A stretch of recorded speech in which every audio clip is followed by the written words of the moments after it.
تالا نظام میں بغاوت تے مڑا نئے منم دام سپیڅل عبادت تے مڑا نئے منم لاور استا مولا کابل باندې فتوا ورکړې په دې فتوا کې ک جنت ته مړه نه منم د شپې یو بچا د میران شاه شمالي وزیرستان په سر ښار میران شاه کې د جلسې میدان جوړ شو سبا به ان شاء الله دلته د پنجابي استعمار پر ضد د دوی د ظلم جبر په خلاف کلک غږ پورته کیږي د خپلواکۍ او د خپل حق غوښتنه به کیږي له ټولو پښتنو څخه د ګډون په تمه یو د هغه ساده پښتني او منطقي ژبه د غورځنګ د دفاع لویه وسیله وه په پوره میړانه او اخلاص یې د افغانیت حق غوښتنې او دښمن پر وړاندې د درېدو لاره پالله د ځان دې لارې ته وقف کړی و او پر دې لاره یې داسې پوخ او ګړندی مزل وکړ چې بالاخره خپله د مبارزې پر سمبول او الګو بدل شو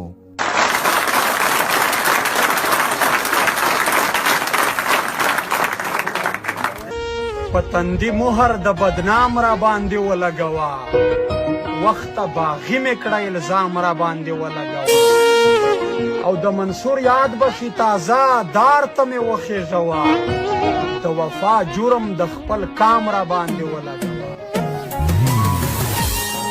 ملي شهید ګیلمن وزیر د خدای پاک لخوا پښتون کام ته بالخصوص پښتون ژغورنې غورځنګ ته یو تحفه وه چې موږ ته یې راکړې وه کم صلاحیتونه چې په ده کې ول په کم انداز چې د خپل ملت ترجماني کوله یقینا دا صلاحیتونه په ډیرو کمو انسانانو کې راځي وزیرستان د اسدخیلو یو ځوان باندې د خوست زنانه سپینږیري او ماشومان ژاړي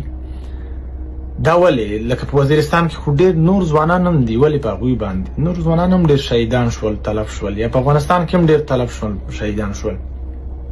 په هغوی باندې خو دومره ستر ویر جوړ نه شو دا وجه چې وه دا وجه لوی مشترکات وطن و لوی مشترکات ارزښتونه و چې په دې باندې د خلکو دغه د اړیکه دغه نږدېوالی تر دې حده ورسېدو چې په اسدخیلو کې یو ځوان شهید شوی دی په خوست کې ښځې ماشومان په هغوی ژاړي شهید ګیلمن خپل ټول ژوند او مبارزه د لوی افغانستان د جوړېدو ارمان ته ځانګړې کړې وه د به ډېر کله د افغاني هویت او ننګ په توګه درې رنګه بیرغ له ځان سره ګرځاوه او د خپل وصیت مطابق په همدې بیرغ کې خاورو ته هم وسپارل شو انشاءالله د هغه خواهش مطابق او د وصیت مطابق په فضا واچول شي دا مې ویلي دي دا زه پرې اچوم د بر وطن او خلکو مینه د هغه د هرې شیبې ملګرې وه دا وطن د ګیلمن شهید بیرغ دی د خانانو څادر نه دی چې لیلام شي افغانیت میل و هم ملي بیرغ سره مینه وه په دې خاطر د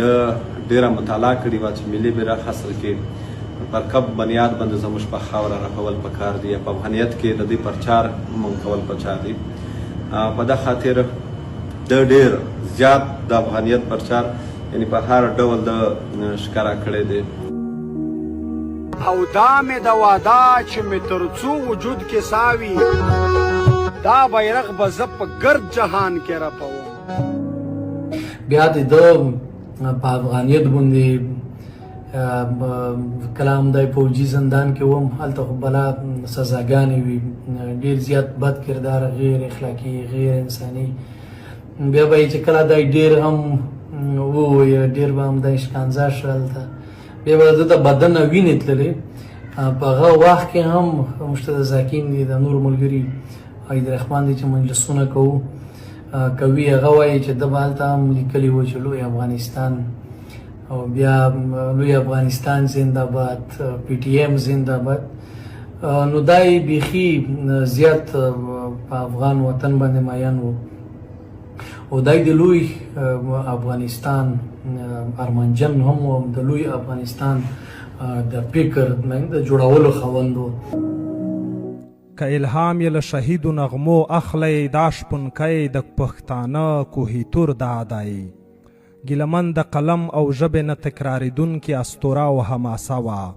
د هغه شاعري تر ډیره ولسي مترقي ملي حماسي او مزاحمتي بڼه لري د خپله ویلي و چې زموږ خلکو ته چې د کوم شعر او شاعرۍ ضرورت دی هغه مزاحمتي شاعري ده. زه همهغه ولسي مزاحمتي شاعري کوم.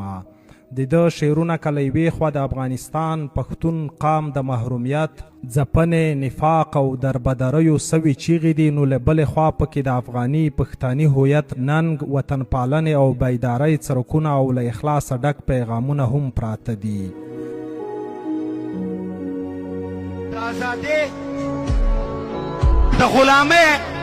د غلامۍ له ژونده سلسله بهتره دی مرګی، د ازادۍ د ننګ په لار کې معتبر دی مرګی. راځئ د کار ته اول خپله ګیله من تیار یم، سبا ته هم نه ایسارېږم، دا دی نن تیار یم، تاسې هم دې کار ته د ننګ په پړي ملې وتړئ،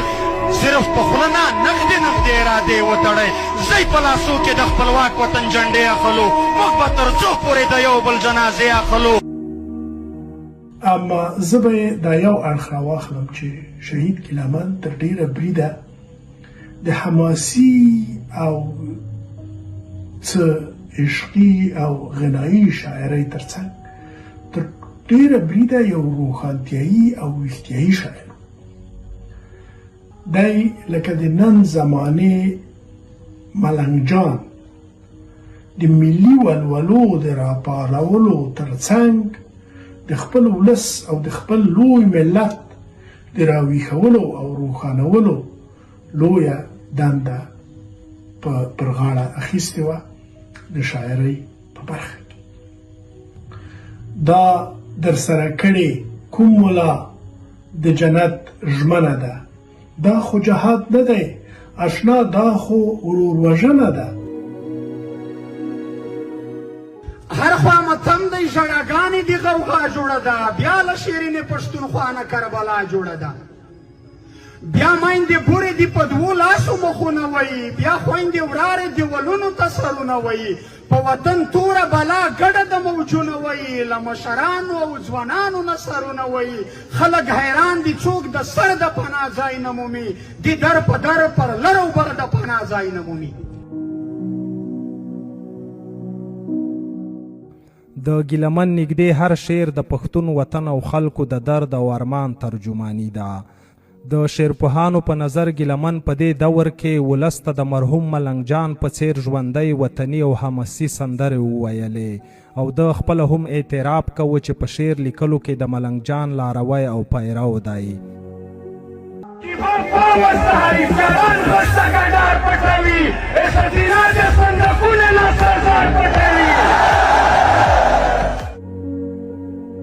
د شهید ګیله من په شاعري خو چې موږ خبرې کوي نو هغه یو ولسي مزاحمتي شاعر و. د یخ شاعري د ولس چې کومې عام غوښتنې دي د هغې په اساس د شاعري موضوعات وي. بیا چې د چا شاعري د ولس د غوښتنې سره هماهنګ وي نو هغه هم به په ولس کې هغه مقبولیت لري، هغه پیغام به عام ولس ته ډېر ژر رسیږي. نو په دې ترازو کې که موږ ګورو نو ګیله من په دا روانه پیړۍ کې داسې شاعر و چې تقریبا د پښتنو چې څومره هم ولس و، څومره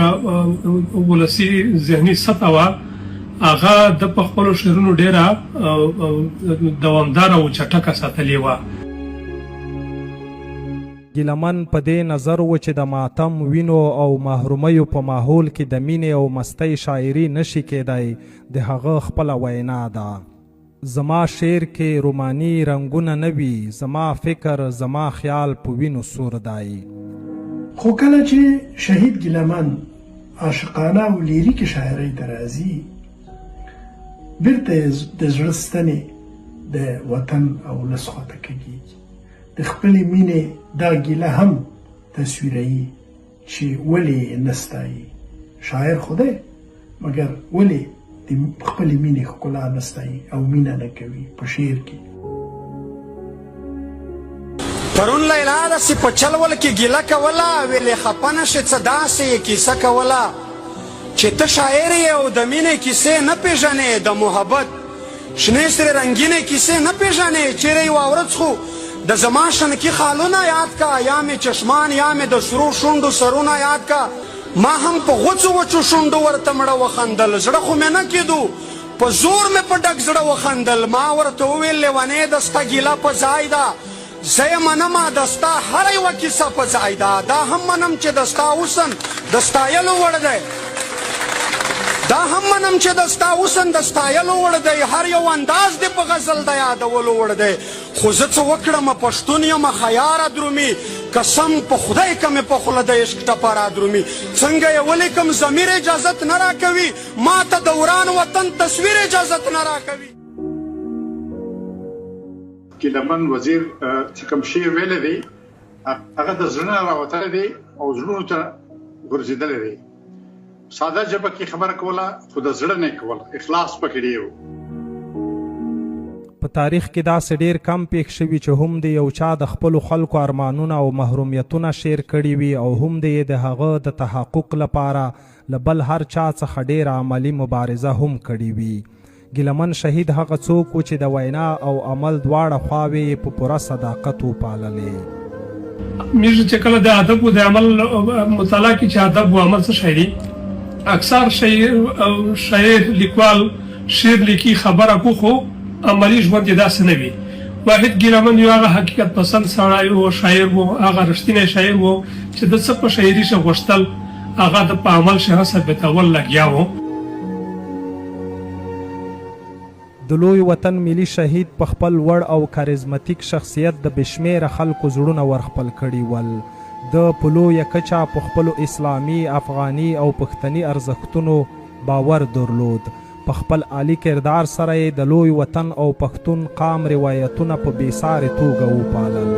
ځکه خو یې د نوم په اورېدو زموږ ذهن ته یو ریښتونی افغان او په ژوند مین ځیږ پښتون سترګو ته ودرېږي. د هغه د سنګر د ملګرو په خبره ګیلمن دروند، مهربان او د بنډارونو ژڼی و.